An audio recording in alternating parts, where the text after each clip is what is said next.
1, 2, 3. Ouais. Je sais même pas où aller.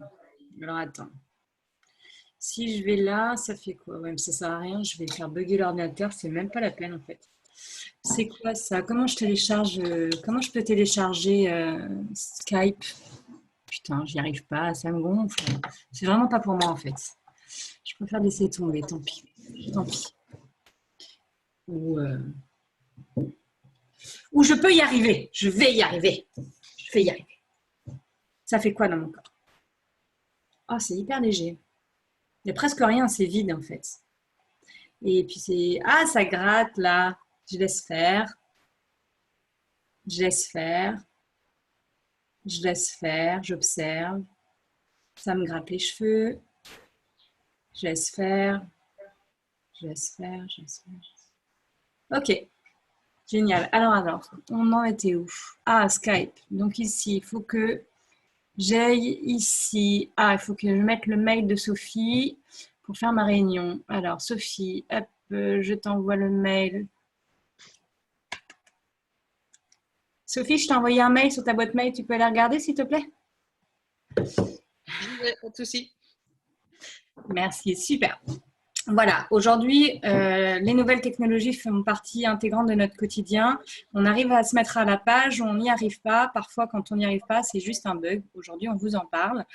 Parfois, on se dit simplement cette fausse croyance de c'est pas possible, c'est pas pour moi, c'est trop compliqué. En vérité, l'informatique est fait pour que ce soit très intuitif.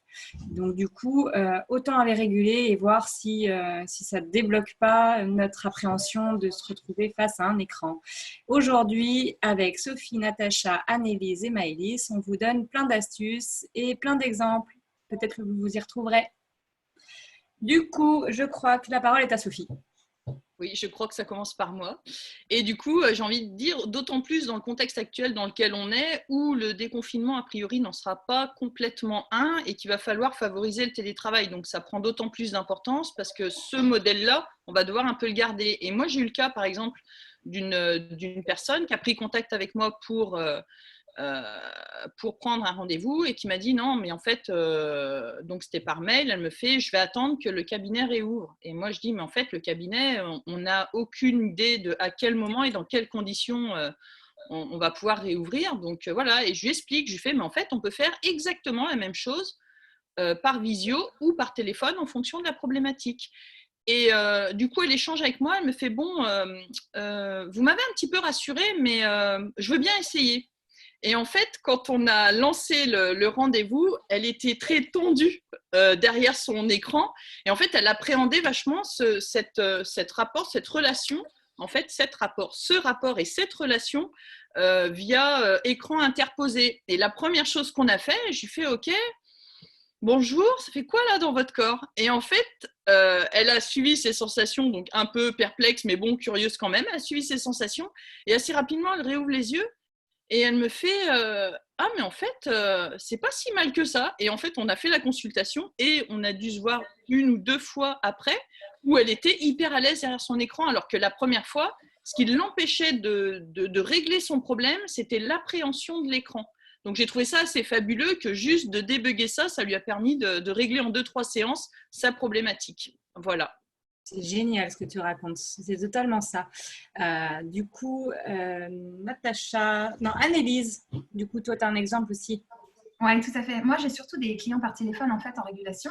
Et donc, j'ai un monsieur qui m'appelle, il me dit, moi, en fait, je suis complètement bloquée devant l'ordi. C'est-à-dire que bon, je suis quelqu'un d'hypersensible et au début, ça va, tu vois, je travaille et tout.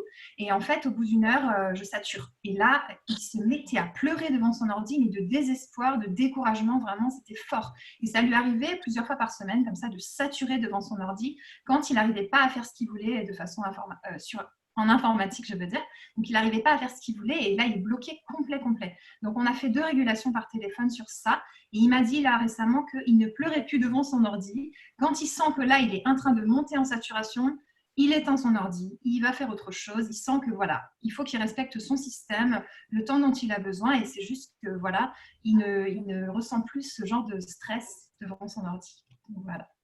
Ça me fait penser, quand tu parles de ça, ce qui me vient, c'est la fuite aussi avec le téléphone portable. On parlait des communications, on parlait de WhatsApp, on parlait du fait d'appeler une personne pour prendre de ses nouvelles. J'ai un exemple d'un client qui n'arrivait pas à entretenir de relations amicales avec ses amis parce qu'il avait une phobie totale du téléphone. Il n'avait pas du tout envie de prendre son téléphone. Donc, du coup, finalement, il se prenait des réflexions dans la figure et c'était une vraie phobie. Donc, on a fait une régulation là-dessus. Maintenant, il n'a plus aucun souci. Il prend son téléphone pour prendre des nouvelles des autres. Voilà. C'était pour Natacha maintenant. Oui, c'est vraiment quelque chose qui va nous permettre finalement d'aller au-delà et d'y aller, quoi.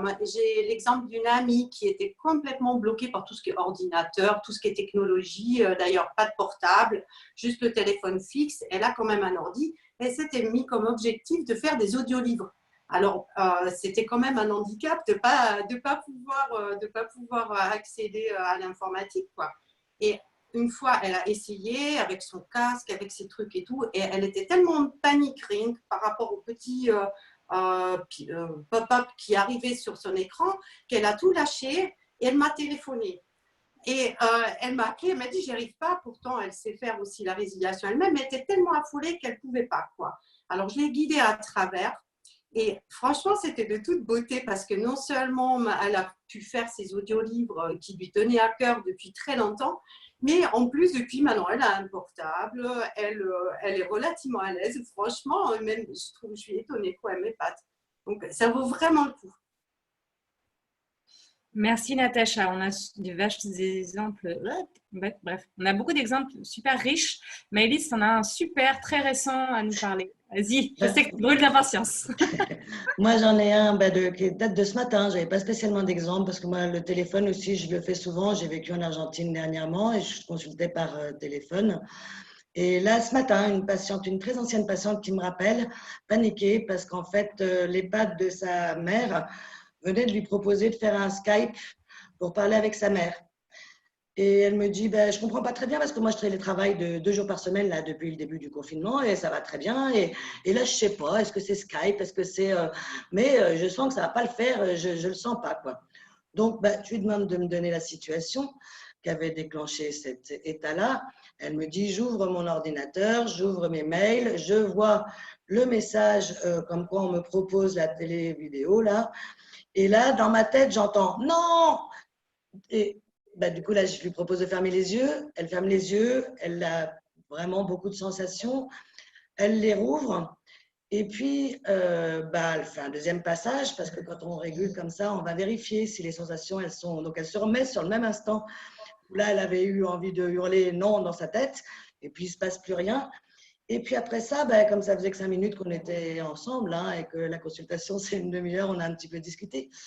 Et là, elle m'a dit 3 choses qui m'ont semblé incroyables. La première, c'est je réalise qu'en fait, quand je télétravaille, ça m'angoisse, que je passe 2 heures à me préparer pour commencer à travailler, alors que d'habitude, en un quart d'heure, c'est fait, mais qu'en fait, je suis en train de repousser, que quand je sors de ma journée de télétravail, je suis épuisée, je suis physiquement fatiguée.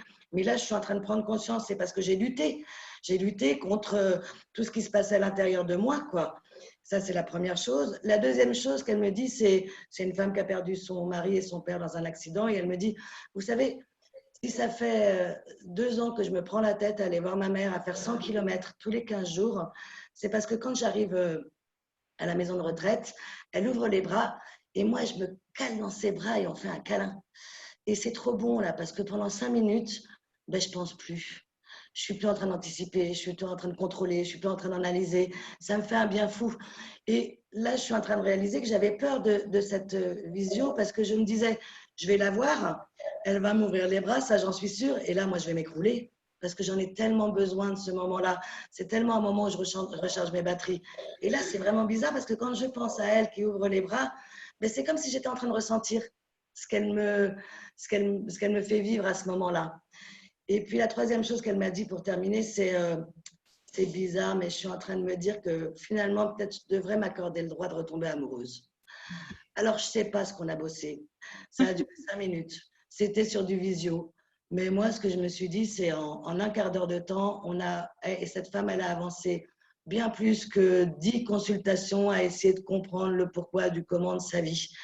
Et c'est vraiment ce qui me passionne dans la régulation. C'est extrêmement respectueux. Les gens ne sont pas obligés de leur raconter leur vie. Je la remercie parce qu'elle a accepté que je raconte toute cette histoire. J'avais vraiment envie de remercier toutes les personnes qui ont participé à mettre en lumière cette régulation parce que pour moi, ça, c'est l'essence de la thérapie. C'est ce que j'ai toujours cherché en allant chercher plein d'outils en tant que psychothérapeute.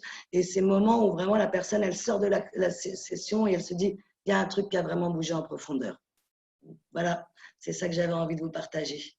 C'est génial, c'est un super témoignage, plein d'amour. Du coup, qu'est-ce qui peut, pour donner quelques explications un petit peu, comment, à quel moment les personnes peuvent réguler, à quel moment elles peuvent savoir qu'elles sont en perturbation? Est-ce que vous avez des... Bah là, face à la technologie, j'ai envie de dire, il y a deux moments cruciaux. C'est soit on pète les plombs directement devant l'appareil informatique ou devant le réseau social devant lequel on bug, mais aussi ce à quoi il faut être vigilant parce que l'émotion se manifeste à ce moment-là, c'est les peurs anticipatoires.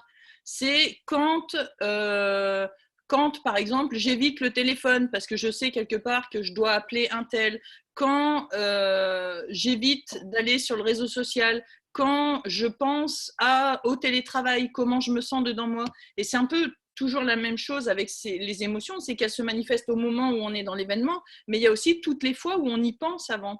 Et quand on y pense, c'est pas pour rien, c'est qu'il y a un truc qui est en train de se jouer à l'intérieur de nous, sinon on ferait simplement l'action de manière fluide. Sauf que des fois, on a des espèces de relents avant, là, et là, c'est intéressant, je pense, de résilier à ce moment-là, de réguler, de libérer, comme vous voulez, mais de fermer les yeux et de dire, ça fait quoi dans mon corps, quoi? Ça fait quoi? Parce qu'il y a plein de trucs, comme disait Maëlys, et c'est juste magique, ce témoignage-là, c'est qu'il y a plein de trucs qui sont rattachés des fois à des bugs, et ils se manifestent n'importe quand. Donc, tous ces moments, je trouve qu'ils sont cruciaux, moi. Et peut-être aller observer, finalement, il y a beaucoup de choses qu'on fait en force. Et on ne Oui. s'en rend pas compte. Et on se dit, ah, mais c'est normal parce que c'est fatigant, parce que. Et du coup, parfois, on ne va pas péter un plomb parce qu'on est face aux collègues. Mais l'état d'épuisement dans lequel on est là, quand on raccroche après le télétravail et qu'on se sent complètement vanné, c'est parce qu'on a lutté. Et là, on est encore un peu dans cet état-là. Et là encore, les sensations, elles sont encore présentes. Ça peut être aussi l'occasion de réguler parce que, comme tu disais, Glantine, l'informatique, c'est très intuitif. Donc, si ça bug, c'est que c'est quelque chose dans notre cerveau qui est en train de bugger. Et l'idée, c'est aussi de pas se dire moi, je suis comme ça, je suis vraiment trop sensible, ça va péter, j'y arrive pas et tout. C'est des signes que justement vous êtes en perturbation. Plutôt que de vous dire non, mais moi, de toute façon, je pleure tout le temps dès que ça marche pas, c'est comme ça, quoi. Je suis pas patiente ou je suis hypersensible. Vraiment, dites-vous non, non, non, là, il doit y avoir un bug, je suis en train de monter, là, ça monte, ok, je ferme les yeux et je régule. Ça ne veut pas dire qu'on n'est pas hypersensible, on l'est hypersensible. Ça veut dire qu'on va réguler beaucoup plus souvent que les autres parce qu'il y a beaucoup d'émotions chez nous qui peuvent se mettre à bugger parce que moi, la sensibilité, c'est ma came. J'ai besoin d'être sensible, c'est ce qui me donne envie de vivre. Et c'est grâce à la régulation que j'arrive à pouvoir vivre beaucoup plus sereine. C'est clair. Natacha, tu as envie de rajouter quelque chose? Mais peut-être aussi quand je me dis je suis nulle, quoi. Oh, mais de toute façon, moi, je suis nulle en informatique. D'accord? Combien de fois j'entends ça? Et puis, au fait, non, on n'est pas nul en informatique. C'est juste que, voilà, si on n'a plus de perturbations, souvent, on comprend très facilement. Voilà. On arrive à la fin de notre quart d'heure, très pragmatique et très concret, en espérant que cela a répondu à vos questions. N'hésitez pas, on le redit, de mettre vos commentaires, vos suggestions, vos résolutions réussies et abouties aussi pour qu'on puisse les partager. C'est important. Demain, on retrouve Didier Godot, une personne qui a mis en lumière la méthode de résolution émotionnelle, qui la pratique beaucoup, qui en parle super bien, un mentor voilà, que j'aurai plaisir à découvrir demain. Donc, retrouvez-nous à midi ou en léger différé si ça bug, en toute sérénité, bien sûr, puisqu'on a résolu. Et voilà. À bientôt. Salut! Au revoir. Ciao. Ciao.